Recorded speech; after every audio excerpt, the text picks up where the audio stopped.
Hi, it's me, Laura North again, and I wanted to show you how we put together the look for our beautiful Denby Simple Pleasures Christmas table. Always start with a tablecloth. It gives you your grounding palette for the whole scene.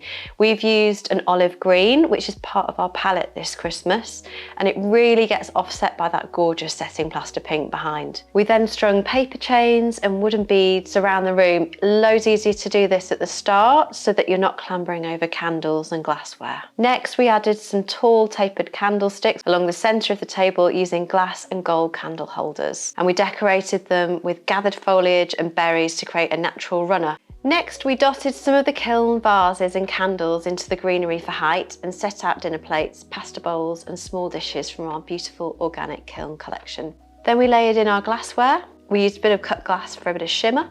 We made our own finishing touches like handmade place cards and crackers to give the settings a personal feel. Here you'll notice we used the beautiful new porcelain stars decoration.